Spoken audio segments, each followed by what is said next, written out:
Good afternoon to all of you. Today we'll take the subject on nuclear radiological emergency forward. In the last session, we have discussed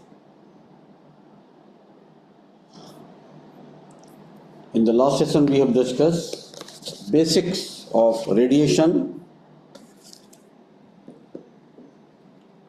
that included atoms, ionizing radiation, units, measurements, radiation dose limits, and today we move forward on nuclear and radiological emergency management. Now let us first take it, what is nuclear and radiological emergency?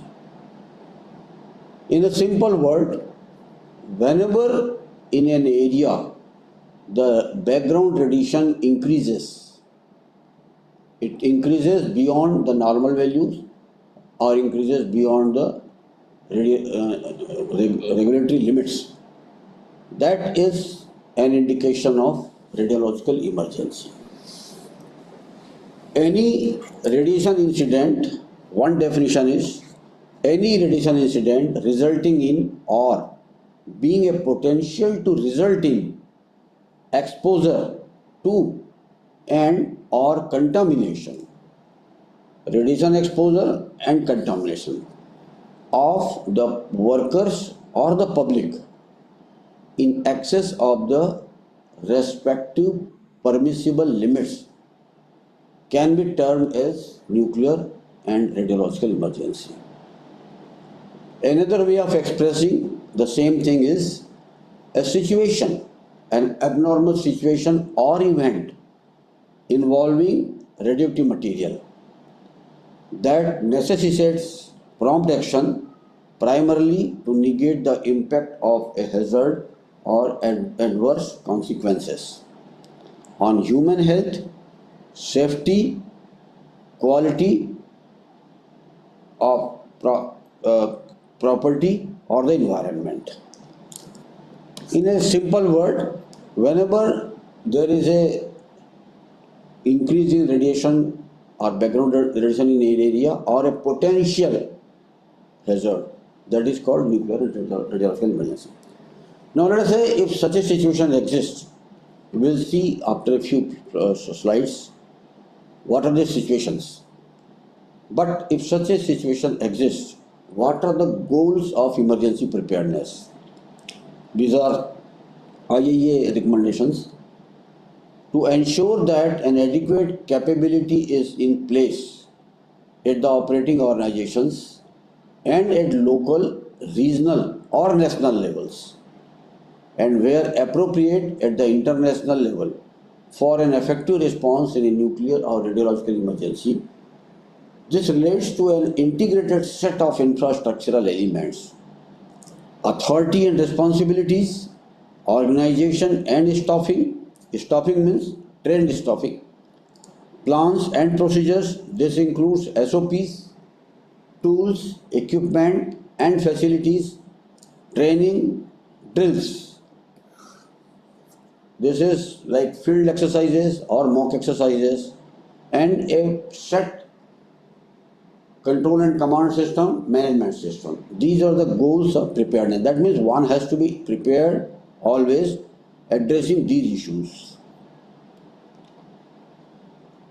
Broadly, the radiation emergency can be classified as this.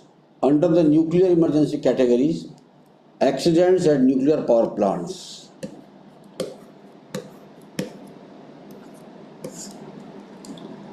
or an explosion due to radioactive material, or due to, let us say, I use a simple word, nuclear explosions, or an attack by enemy country. Now this attack by enemy country is basically taken as a disaster.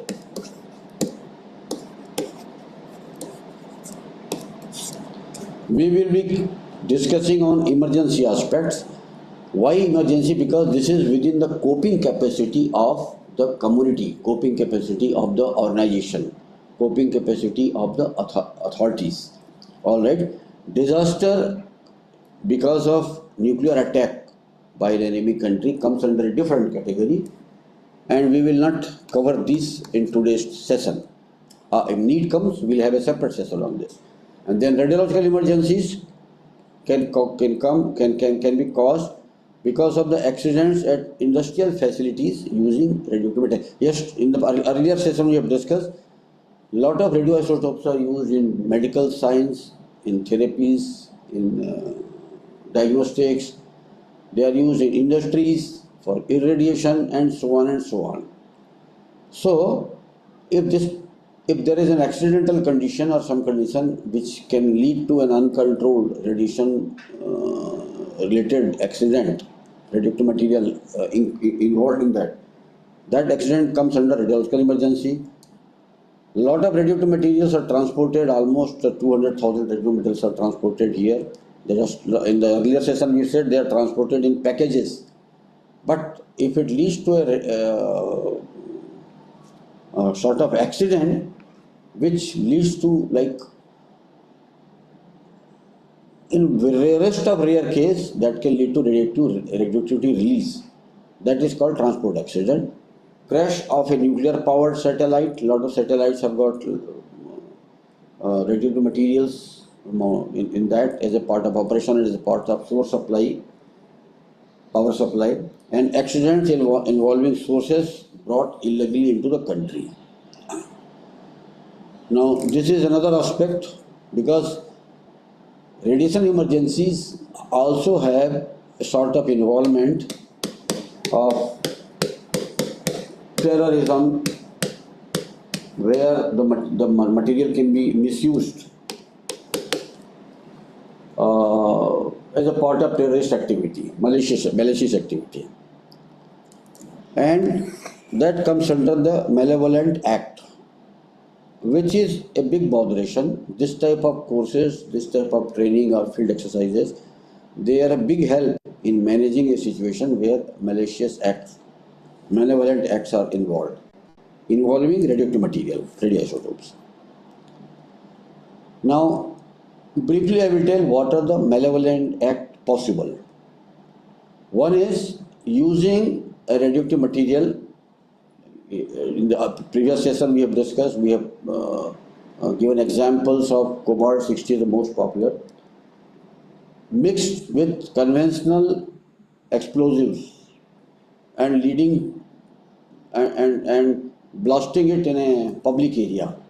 That will lead to conventional damage, lot of injuries, and spread of this radioactive material in particle form or maybe in gaseous form, which will lead to contamination and things like that. Then that is called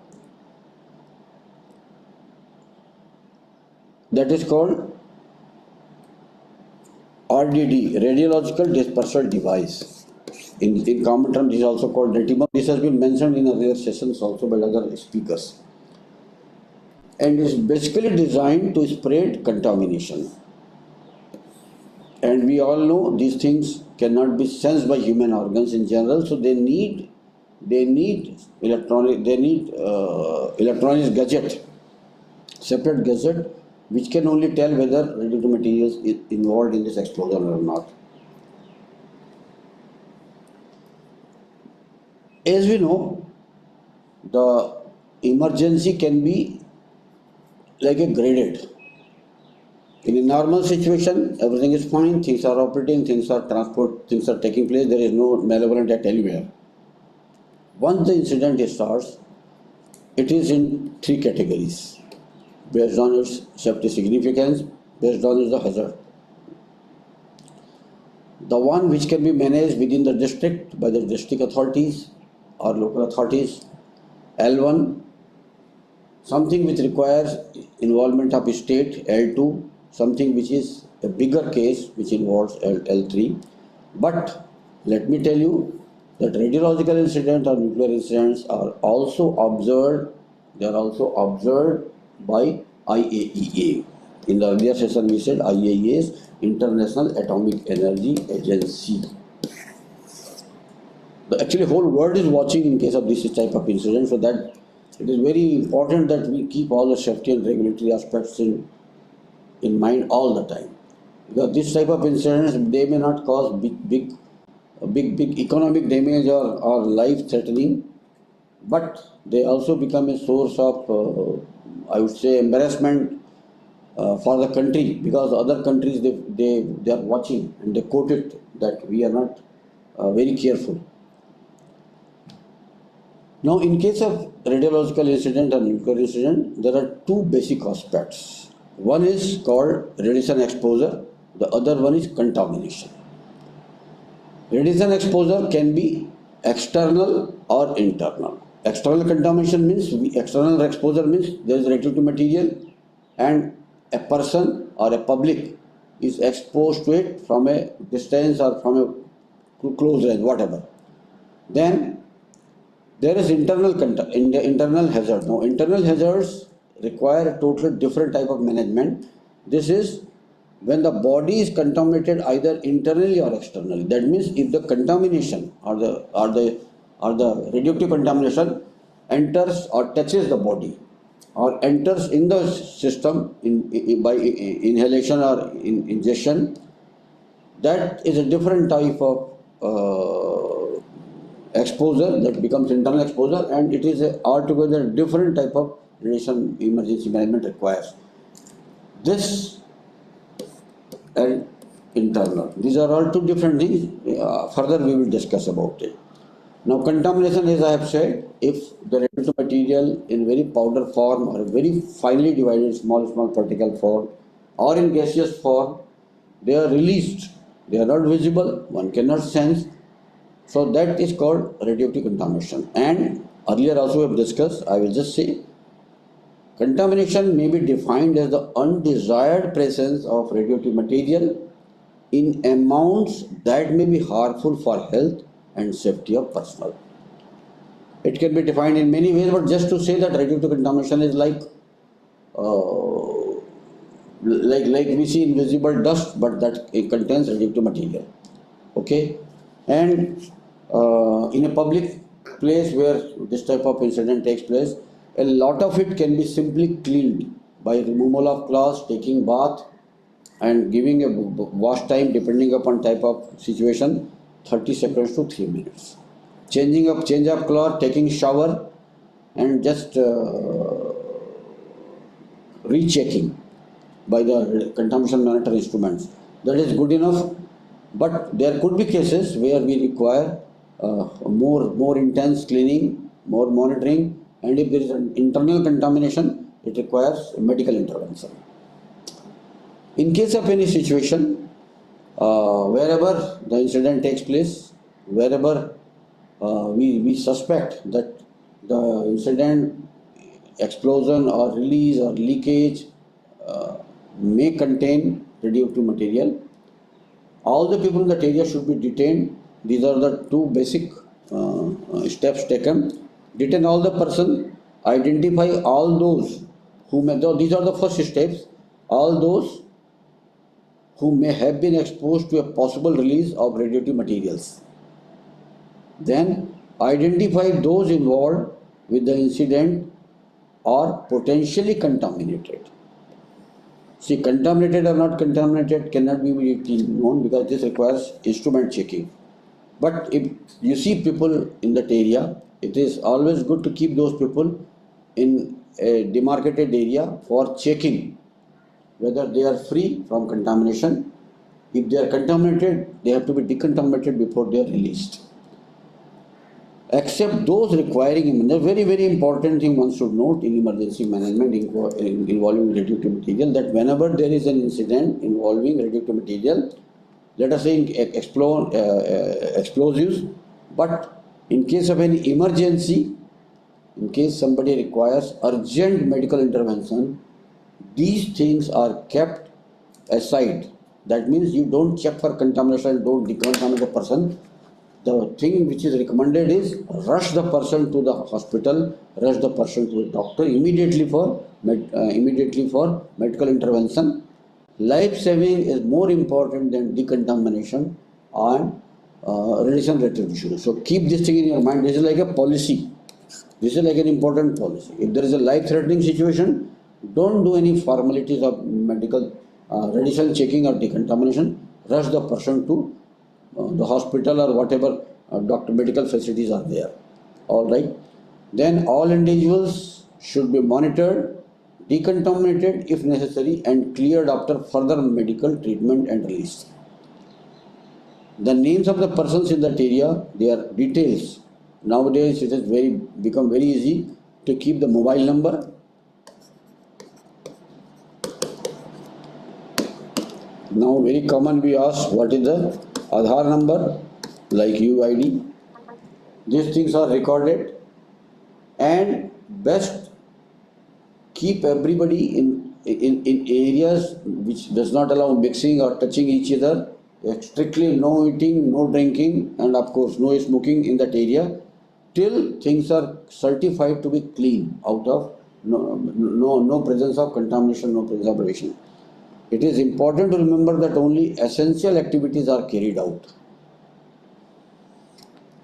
Now this essential activities also depends at the discretion of the ground person, the discretion of the incident commander, but suffice to say that anything which is related to life-threatening or health-related issues, they are essential. Rest of the things do not fall under that category, and that also depends upon the ground situation, how bad is the incident and how much is the radiation background in that area, how much the dose. Whenever there is an incident, there is a zoning of that area for the purpose of response. All right. The areas where the radiation is high, the areas where the incident has taken place. Let us say a lot of people in disaster call it ground zero. In radiological emergency, it is also called hot spot.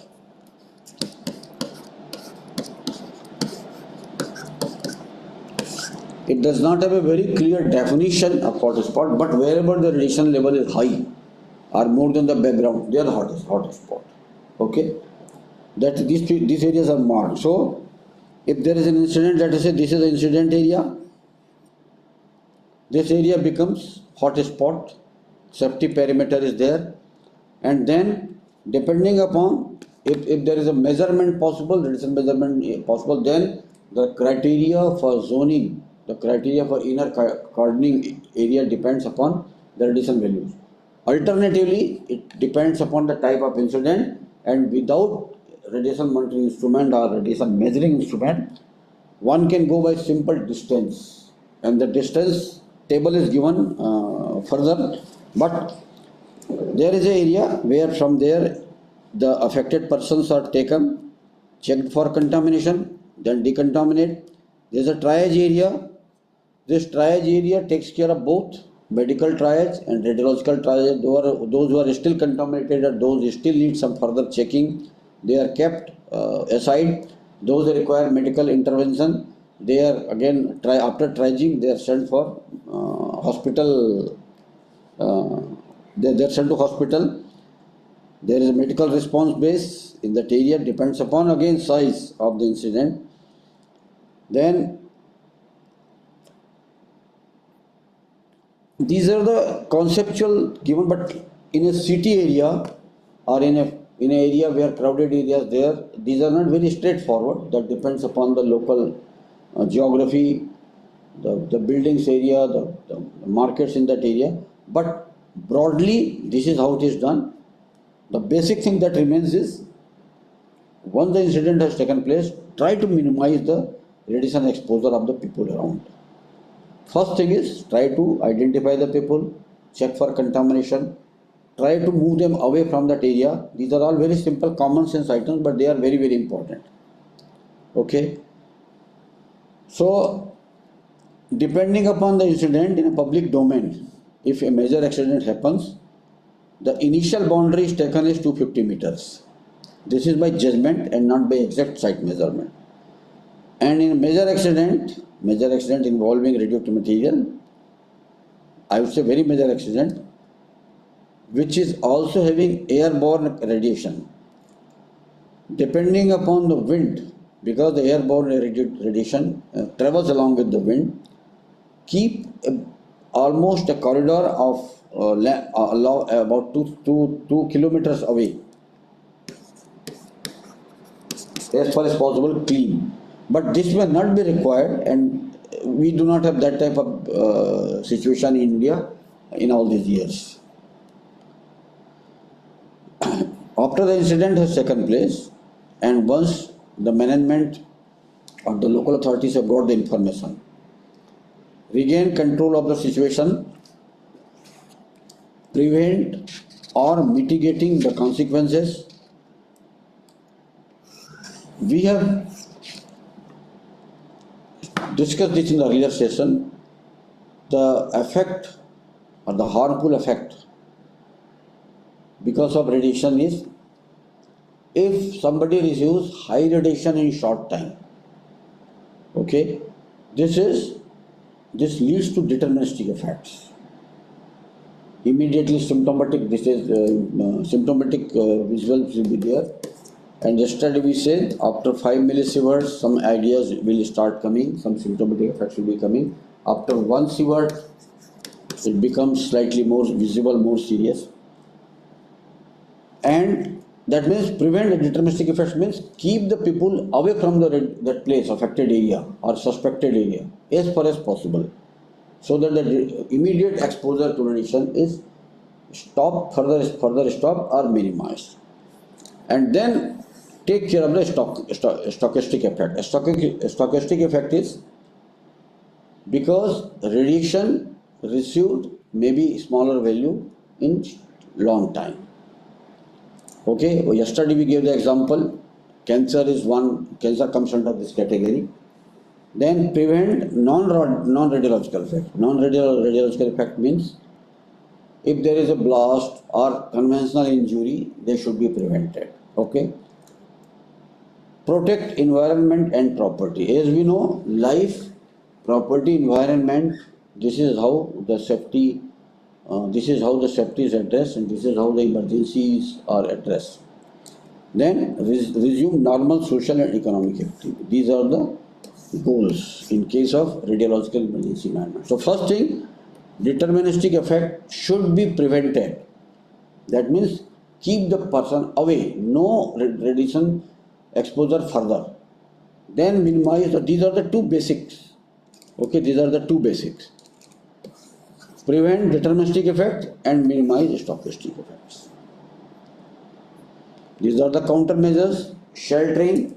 If there is a big incident involving a bigger facility with lot of more quantity of radioactive material, okay, in that area which has a potential to spread or it gives high radiation field, in those cases, these are the options. Okay, these are the countermeasures available.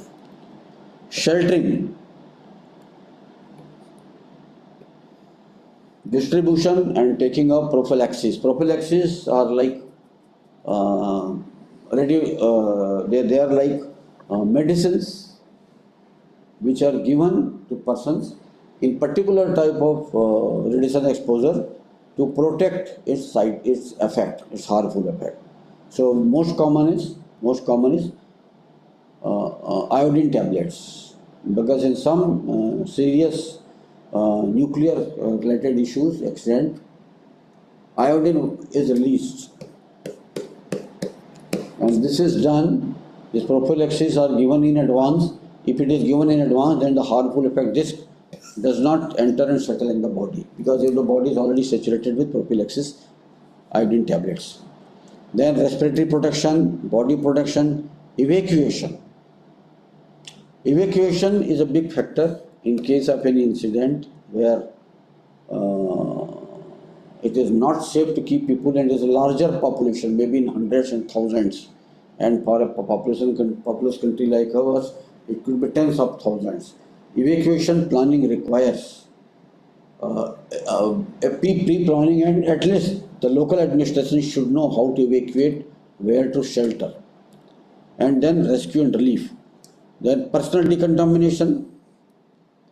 relocation of people, control of access, food control, and decontamination of it. Now, these are the 8 countermeasures. There are 10 countermeasures given, and this is done by a team, a trained team, and with infrastructure available, it becomes easier.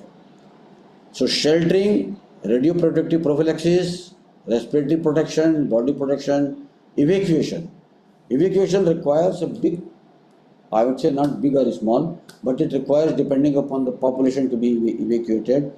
Transport, shelter facility, clear route, there is no traffic jam. So this is evacuation. Okay. Now these are the goals of emergencies given by IAEA.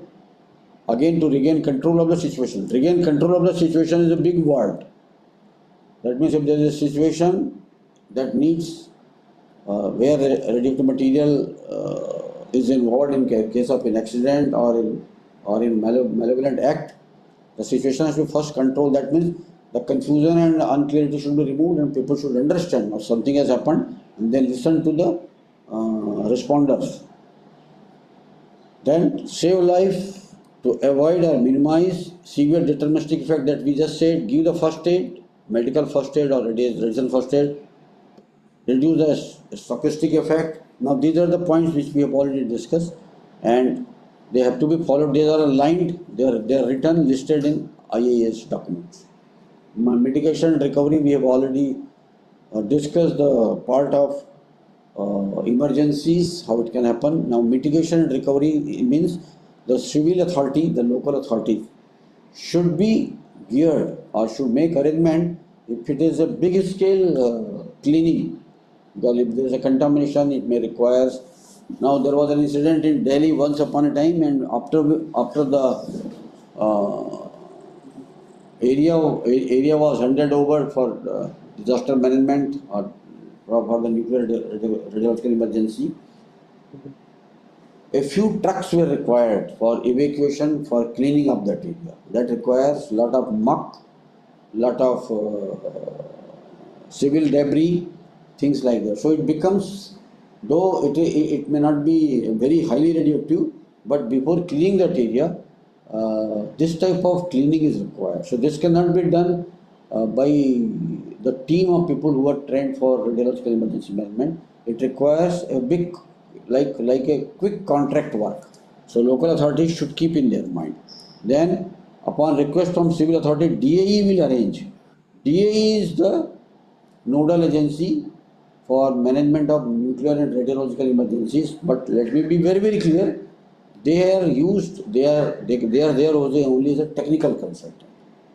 They will give the instructions, they will give their expertise, they will give their regulatory limits, these everything. But their experts will also support in case of measurement, surveillance. But the job has to be done by the local administration, by the local staff or their tourism staff. It requires a lot of water for shower, transportation, sheltering, everything is to be done by the local administration. Then occupational radiation worker limits. Those limits are specified for public, for occupational workers and for responders. In the earlier session, we have said the responders, depending upon the situation, see normally 100 millisievert is the upper limit in a planned way.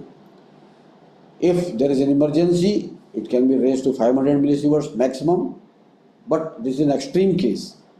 Otherwise, it should be limited as low as possible. That we will discuss in the after a couple of slides. And if they are given higher dose, then they should be explained. And their willingness is also important. Responders have a tough job. Responders have the job to manage under radioactive conditions when the field is high, when the radiation dose is high, but at the same time, they also need to be protected against contamination, against radiation exposure. water break.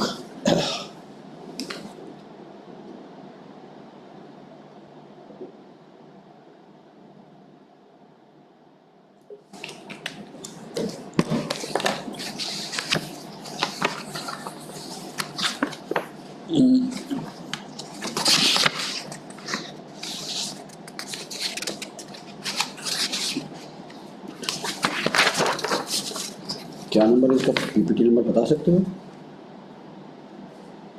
दिख रहा है? नहीं, खुला वाला कुछ खोलना पड़ेगा. हाँ, छोड़. All right. So in case of nuclear radiological emergency management, the most serious factor, key factor, is radiation dose contamination should be minimized or avoided. Okay. So for this, there are philosophical guidelines given, and radiation dose is kept as low as reasonably achievable. ALARA. Okay, as low as reasonably achievable. Now, this is an important advice, an important guideline. It is equally vague because it is left to the discretion of a trained person or the incident commander or whosoever is the radiological safety officer in that incident area, and also depends upon the situation, because the dose limit for occupational worker is 20 millisieverts, for public 1 millisievert per year, but for responders who are off and on subjected to this type of situation and maybe rarely, the limits are totally different, and that depends upon situation prevailing. All right, we have discussed up to 100 millisieverts, things are okay. Up 500 millisieverts, the symptoms starts. Okay, so these are for responders, but still, it is always good to keep the dose limits low, as low as possible, and this can be done by so many techniques. All right, so one is which is called TDS. Okay, TDS, not to be mixed with income tax. All right, TDS is time, distance, and shielding. Time distance shielding gives a basic idea that wherever there are radioactive materials or radiation suspected, a person should be there for minimum time. A person or responder should be away as much as possible. They should be at the safe distance. And if both the things are not possible and the job has to be done, then there are ways of reducing the exposure by using shielding. And nowadays, with so much technology coming, the dose can be very significantly reduced. Exposure of radiation dose to a person is significantly reduced. Okay. Now, dose rate near a source is, let us say, one value, but the more we move away from it, the dose starts reducing very drastically, and the dose rate formula is proportion to 1 by distance square. 1 by distance square. Dose rate is proportional to. Okay. So one example given is, in a situation that if the dose rate 1 meter away from the source or 1 meter away from the ground zero hotspot is 20 millisieverts per hour. So by using this formula, if I calculate, if you move another 1 meter, that means 2 meters. If let us say this is the hot spot of incident, okay? At 1 meter, at 2 meter, at 3 meter, at 4 meter. If I calculate the dose rate, at 1 meter, let us say it is a measured value, 20 millisieverts per hour. At 2 meters, it becomes from 20 to 5. 20 divided by 2 square. At 3 meters, we get a value of 2.22. At 4 meters, we get a value of 1.4 millisieverts per hour. That means if we move away under the TDS, under the Alara principle, we drastically, the dose will be drastically less and the exposure will be so much less. Alright. So first thing is time, minimize the time of stay there. Second is keep away from the source area, from the hot spot as much as possible. And third one I said is shielding. If time and distance both are not possible because some operation has to be done, some source has to be removed, kept in safe custody. Sometimes it requires. Then we can also maintain the distance. Let us say very, very long forks are available, very, very long chimtas are available, okay? That can be used.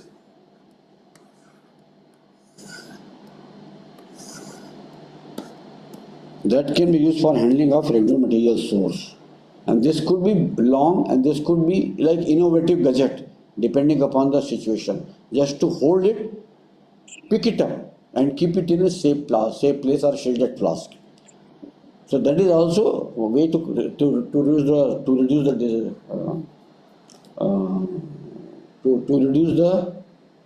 increase the distance, okay, under the TDS. And it also is important because it is hazardous to go not only closer and not possible to hold a radioactive source for its salvation. Source recovery. Shielding, as I have said, there are so many shielding material available. Depending upon the radioactive material involved, depending upon the radioactive material in the accident or suspected, depending upon that, the type of radiation will be known. It can have gamma radiation, it can give beta, it can have alpha, it can have neutrons, as we have discussed in the earlier session. The shielding materials absorb the radiation. Concrete, steel, lead and other high atomic energy, atomic number Z items, they are used for gamma radiation shield. Alright. If the shielding can reduce the radiation value to half its value or 10%, that means 10th value, they are called half value layer and 10th value layer.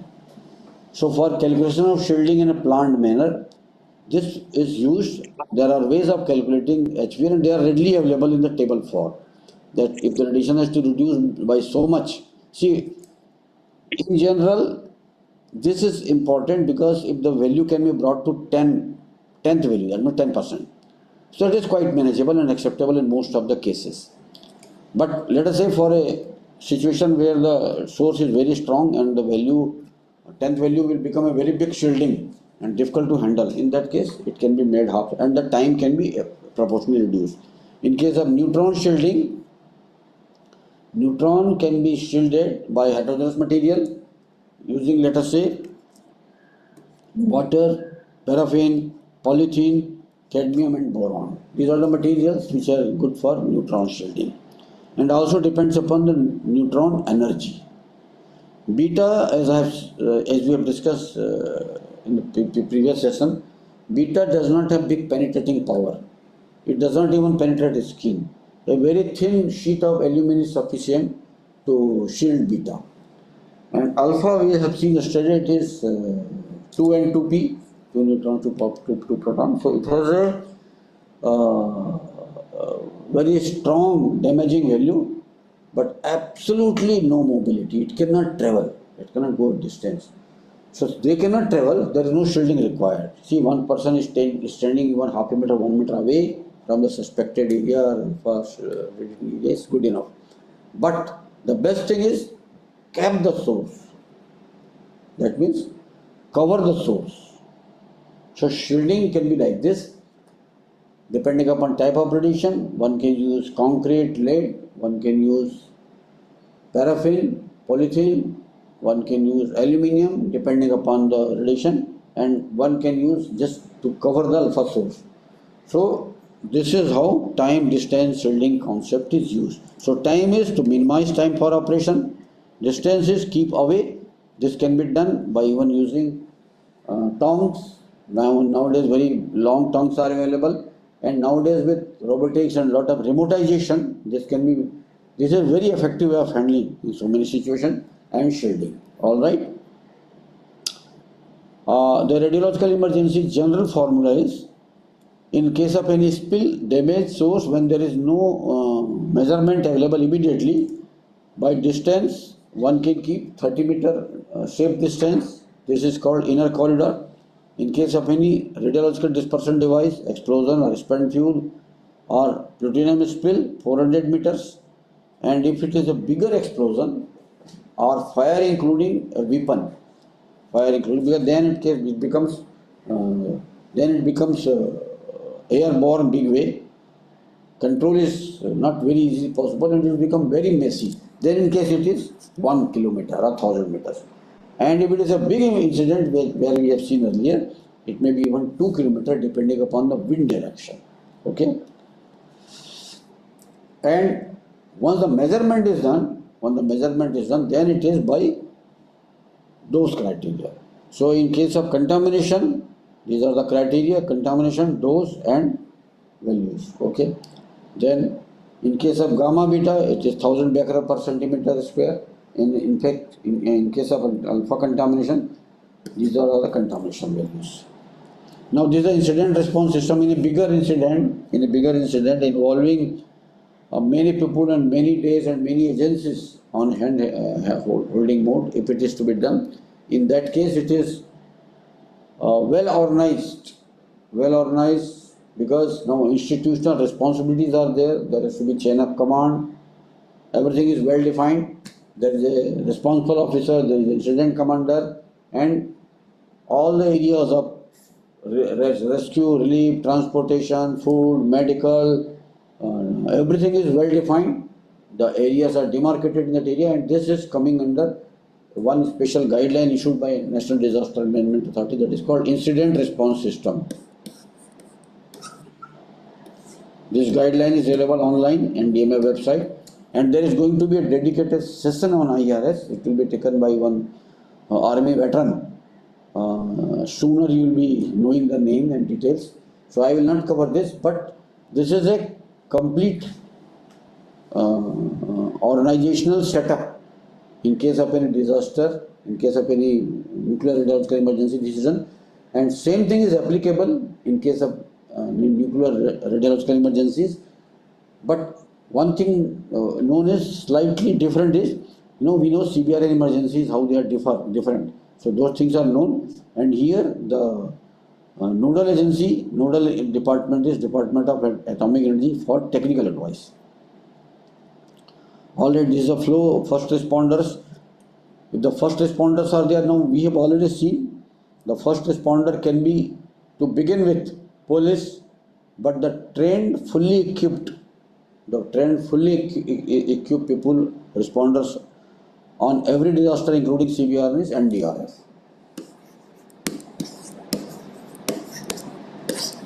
But before that, the local management has to take charge. Local management. There is a network available all over the India on all types of disaster management communication. For radiological emergency also we have seen IRMON, Emergency Response System Centers of DAE, Crisis Management Group of DAE, they are all there. Then NDRF also has got emergency management centers all over India. So the nearest, and the areas are demarcated, the nearest setup will come for the operation, and this is like a algorithm given for approaching. Now this is a very common sense, that approach that area, and if there is a life saving or medical emergency, yes, matter becomes a bit serious. If it is no, it is like job is done fast. If it involves life threatening situation, then cordon the affected area. Dose control, as we have discussed, deterministic and stochastic. transfer the injured person near the cordon, from cordon further decision will be made whether it requires radiological decontamination issues or to be taken to hospital or internal contamination, and then triage. This is a similar algorithm again given. Now this is in IAEA guidelines. This is an IAEA guidelines.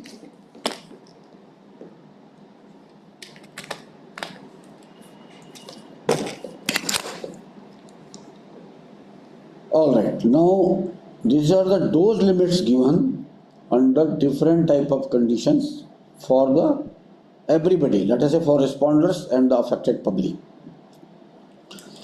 In a life, now this is one thing which is left open-ended. In a life-threatening situation, the radiation limit has no limit.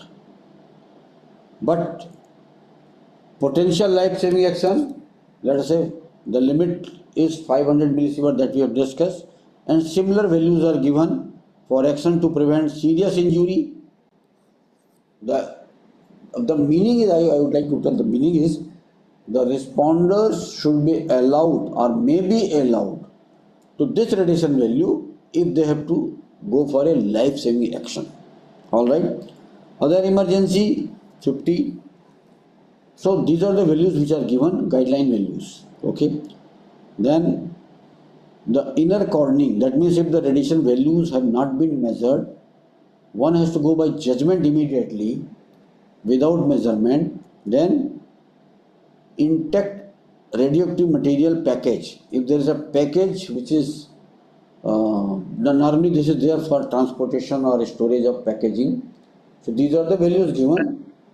If the package is intact, let us say it falls from a forklift during handling or fall from a truck, what is to be done in that case? If the package is intact, there is absolutely no problem. Packages are designed for so many mechanical, thermal conditions. Alright. Just demarcate that area, and then the package can be handled further. If there is a visible damage package then 30-meter radius should be kept out of bounds for public. Only 10 people can go, and after measurement things can be redone. Okay, so these are the values given for spill. If there is spillage, that means it could be liquid. That means the package contains liquid radioactive material. So there 30 meters, and if the spillage is major and that also smoke and fume is also visible, then 300. So these are the values given. They are there in the tabular form. The literature is also available. They have to be known to the responders. They have to be known to the incident commander or radiological safety officer to take control of the situation and then start immediate action. Okay, now this is the standard operating SOP or response. Depending upon the local condition for emergency handling involving radioactive material, standard operating procedure should be ready. It should be there and should be regularly updated. Department of Atomic Energy has crisis management group separately. It is a crisis management group, not the executive department of Atomic Energy, which is available around the clock. It has expertise on all the subjects related with emergency management, and they are there for giving advice, technical advice and technical field expertise.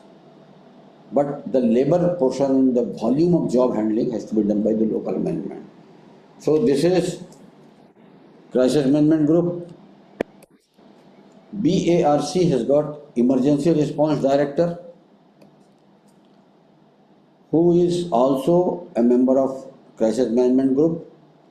He has a complete network of people around who directly connect with them in case of a radiological emergency. They are also having the basic infrastructure. They are equipped with instrument and of course highly trained experts, and they make best efforts to reach to the site. If their physical presence is required, Otherwise, a lot can be done nowadays remotely. Well, one big, I would say, nuisance factor is contamination. That means if the area where the nuclear and radiological emergency has taken place, if it has got loose in a powder form or gaseous form, radioactive material, which mixes with people around or mixes with the area, let us say equipment or the cars or the trucks anywhere, they have no life-threatening situation as such. But in a long run, they may have, I would say, not take it lightly, but a minor effect.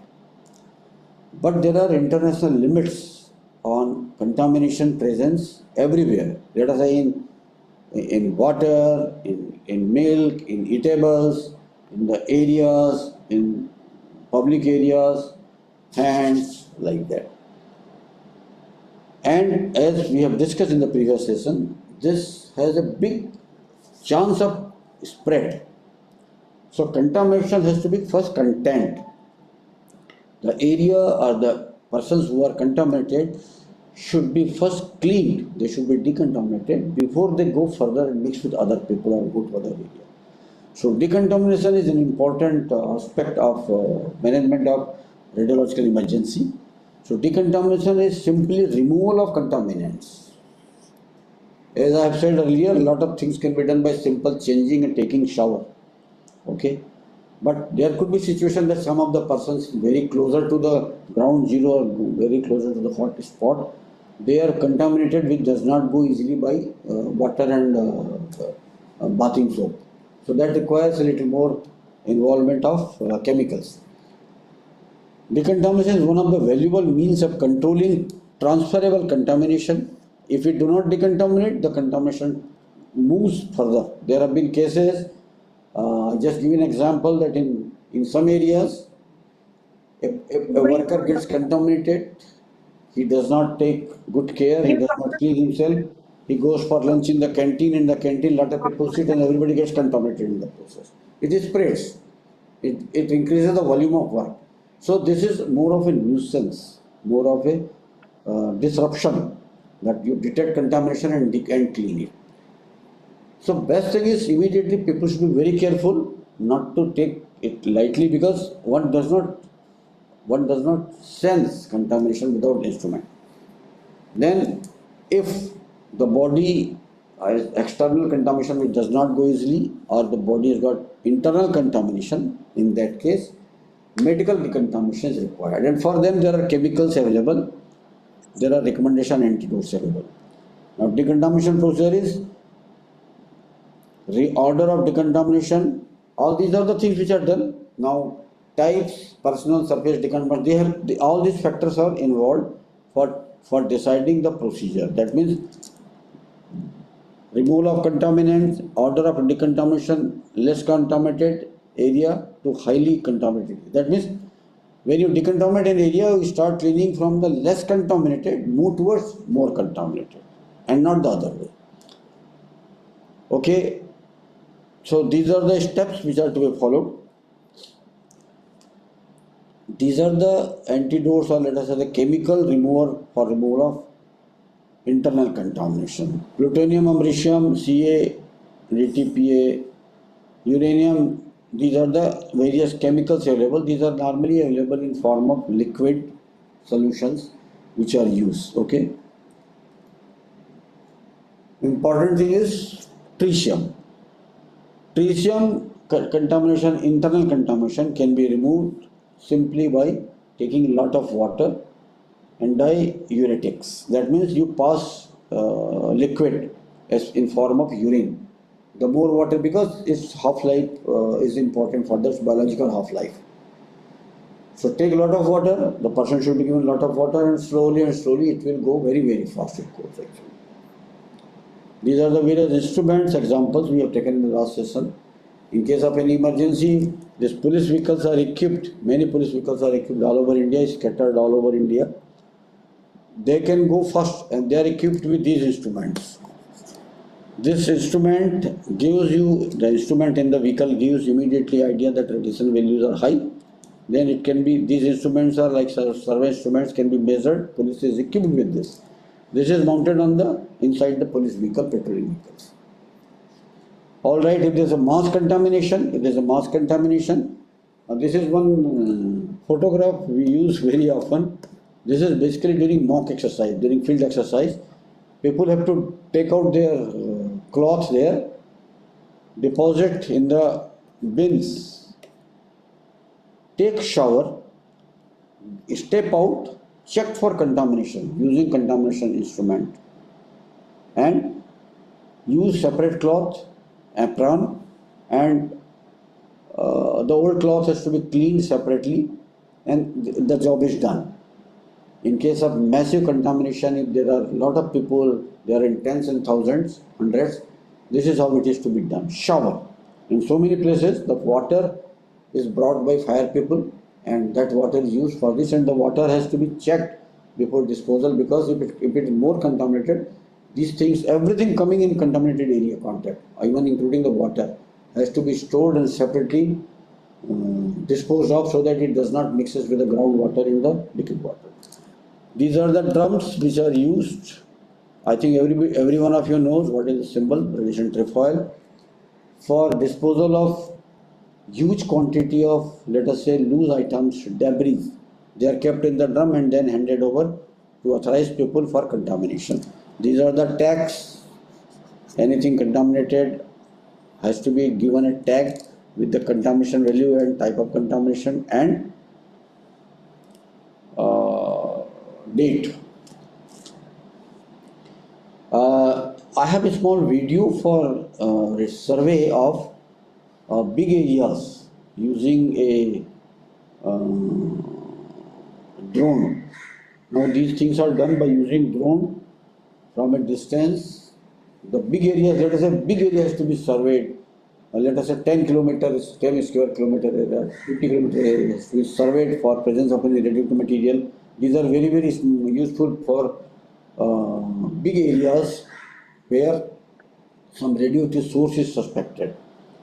And they have now facilities for online sharing of the data with the supervisory team. This will give you some idea on that.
All right. For taking a person to a hospital, pre-hospital handling of contaminated person is required. In this case, personal protective equipment is necessary for any first response to emergency. Protection from biological hazards, the universal precautions, protective cloth, these are all required. Face mask is very common in using radioactive areas, and then PPEs, these are basically PPEs and the face mask. थोड़ा break ले लेते हैं यहाँ पे.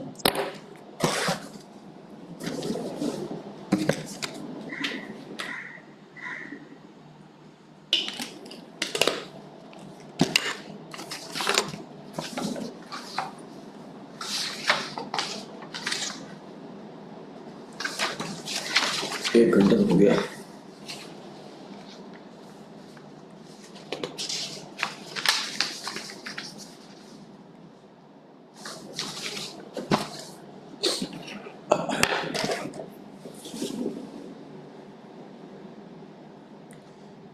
इस PPT को cancel कर दो।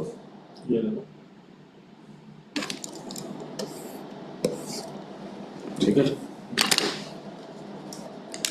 ये रिपीट हो गया, ये नोट कर लेना है।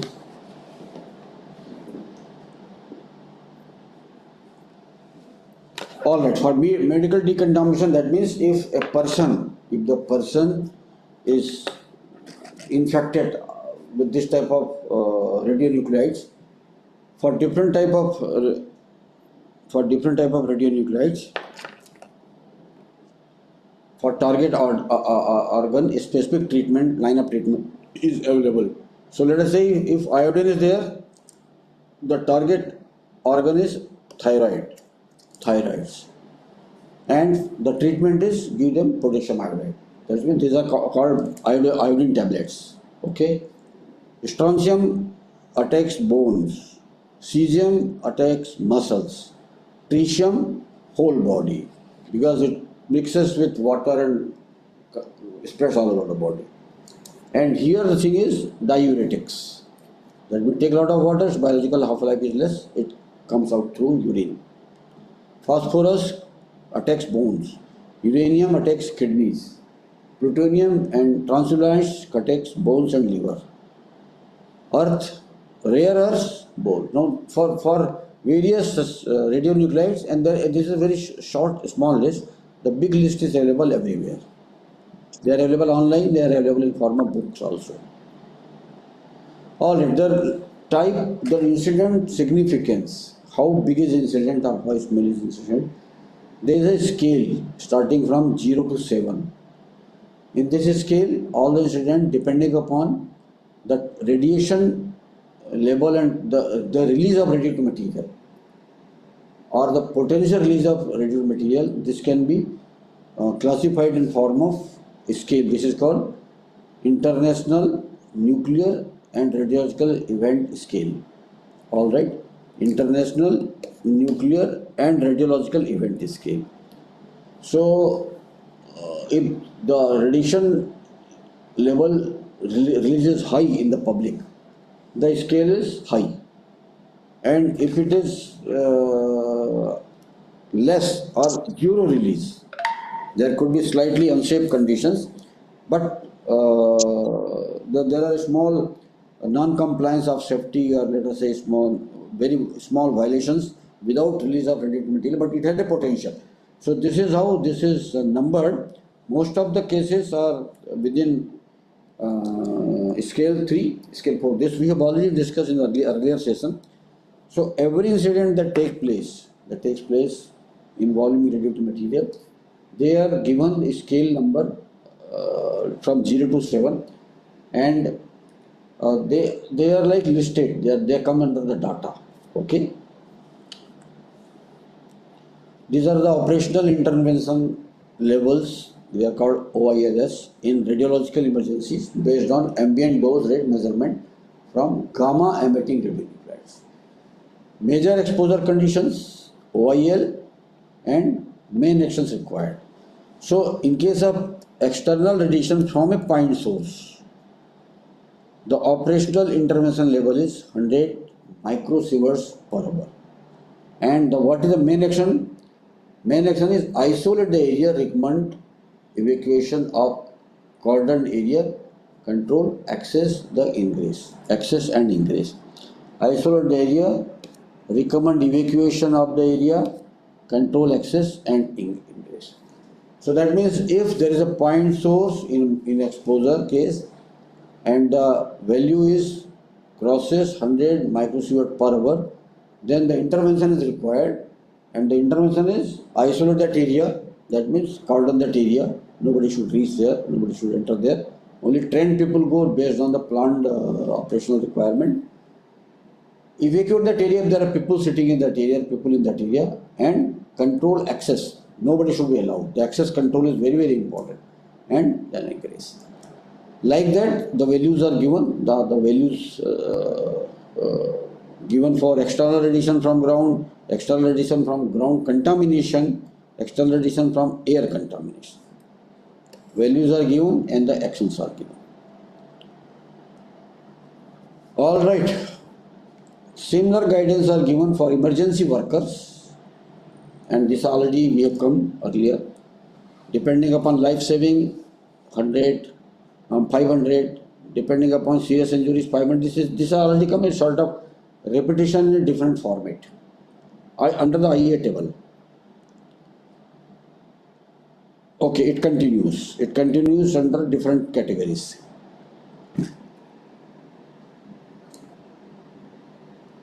Well, now this is another example. If there is a radioactive material shipment and that is involved in an accident, what are the steps? What are the steps to be taken by the radiological emergency management team?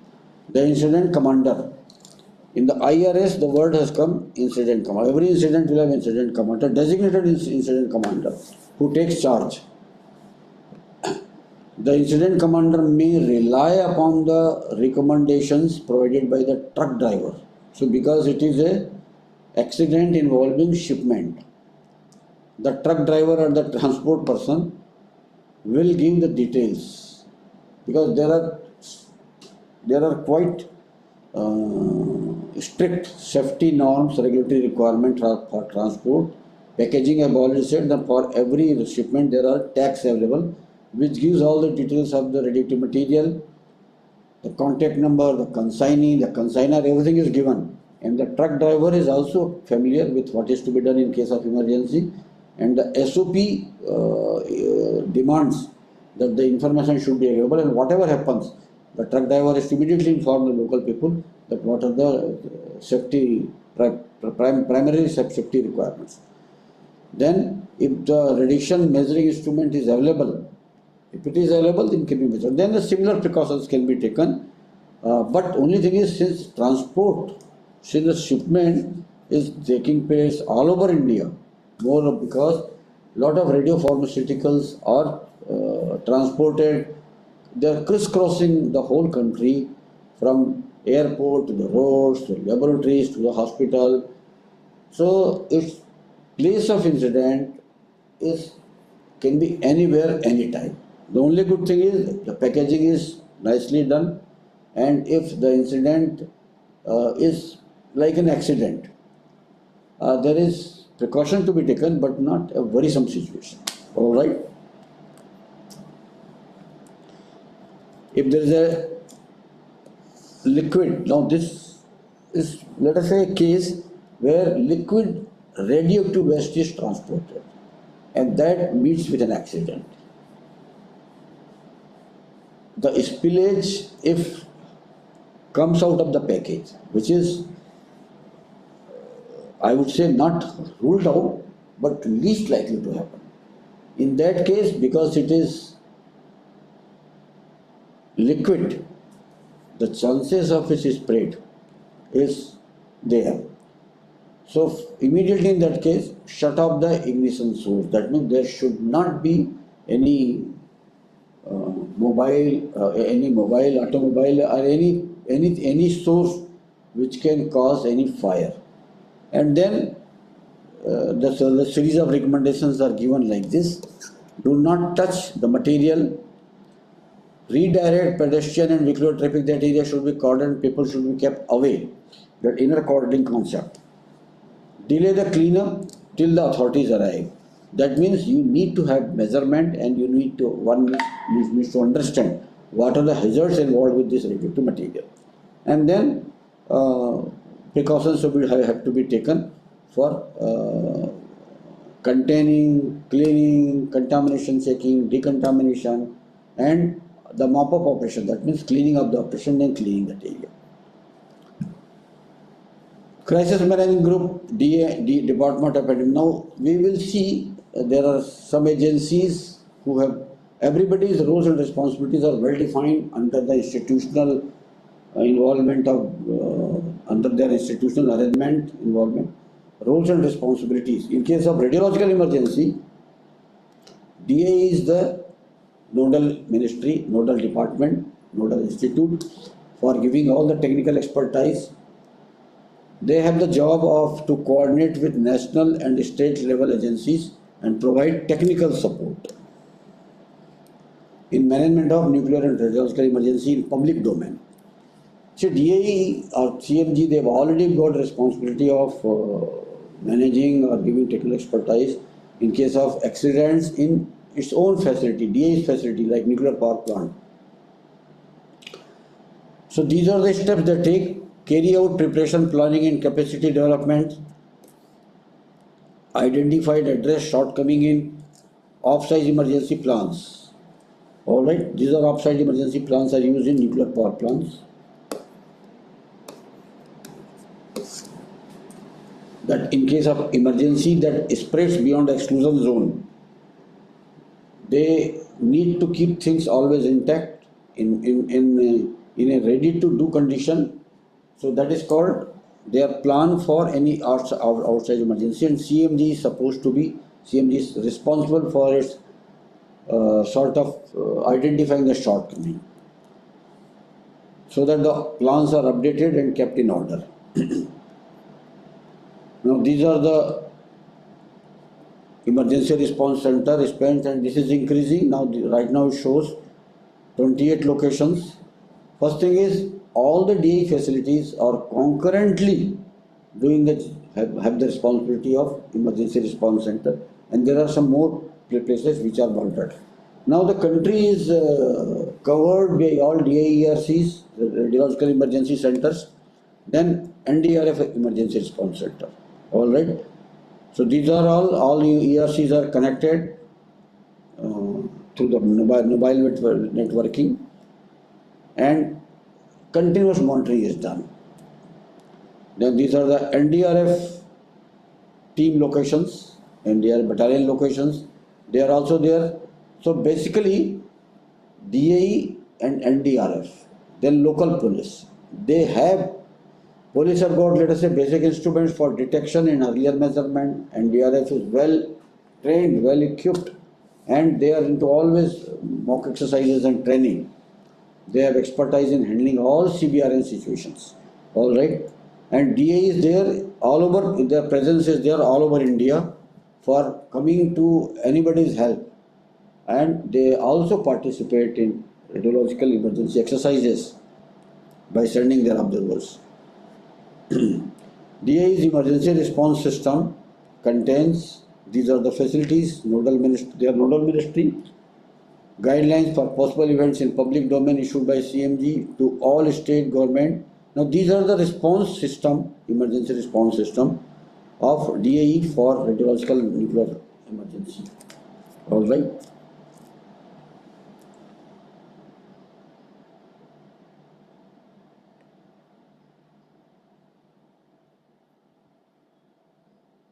All right. Now this is the algorithm given. This is the control and command system. Crisis man group. This has already come. It's repeat हो रहा लगता है मेरे को. This is repeat. इसको निकाल देना. ठीक है?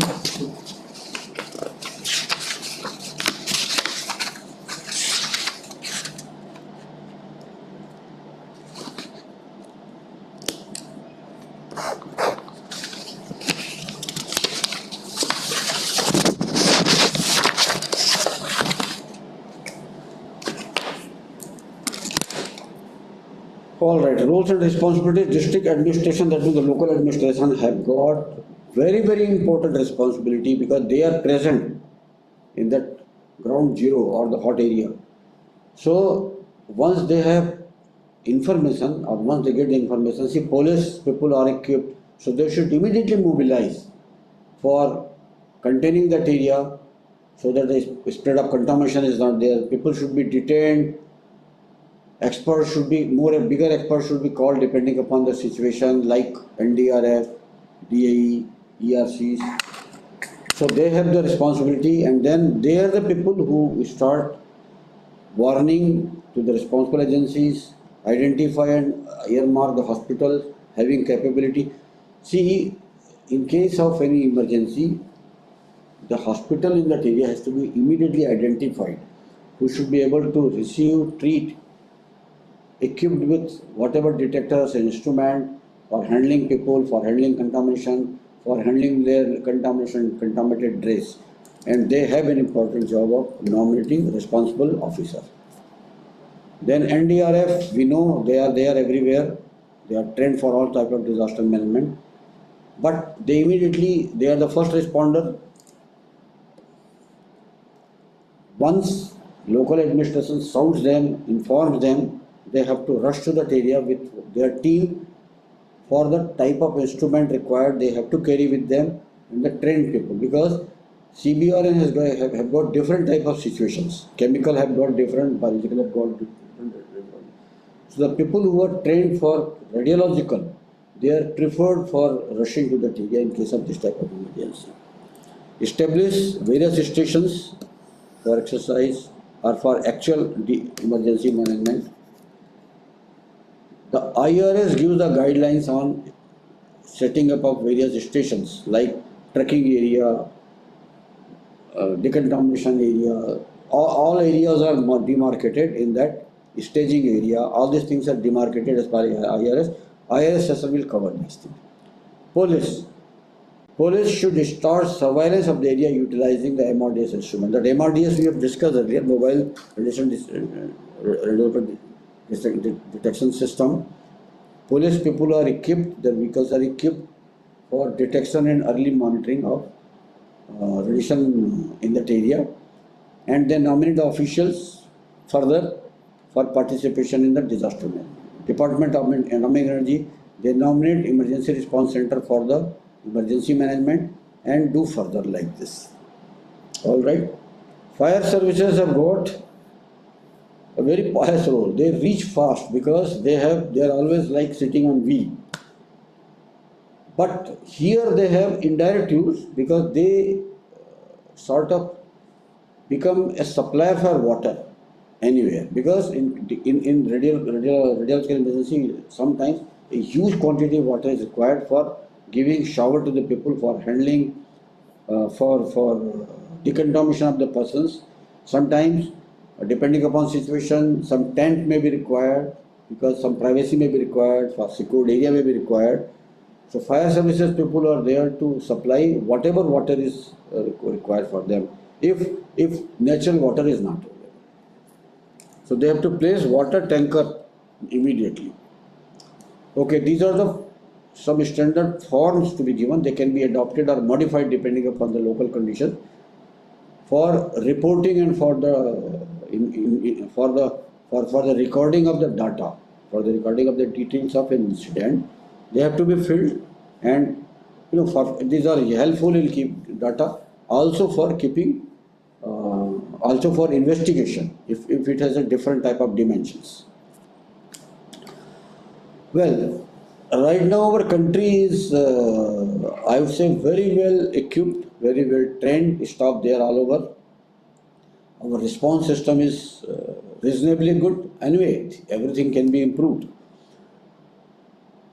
DAE, NDRF, NDMA, NIDM, civil defense, local people, airports, seaports, lot of agencies are there in this business. Lot of, I would say, first level and second level instruments are available. National Disaster Response Force, NDRF, have 13,800 and they are still growing. This is not a final number, all are growing. State Disaster Response Force, they are normally from the police and reserve police, more than 6,000 people are there. Civil defense, they are of great help, very big help in case of disaster management exercises and in actual disaster, for public control, for distribution, for relief. They are like good volunteers, and I have personal experience, they do very good job. They are big numbers. Home guards are there, spread all over the country. Fire and rescue services, they are there and they are visible. So here we complete. Now last time, in the last session I got some questions from some people. They said, Because there are so many participants who are graduates, engineers, science graduates, medical doctors, and some of them are from Department of Atomic Energy. So for them it become very easy to understand, very elementary, and for others it may need a slightly deeper reading. But you are welcome to interact with us. You are welcome to send your email questions, and we will either answer the questions in the group, or we can even answer one to one. So thank you very much. Nice.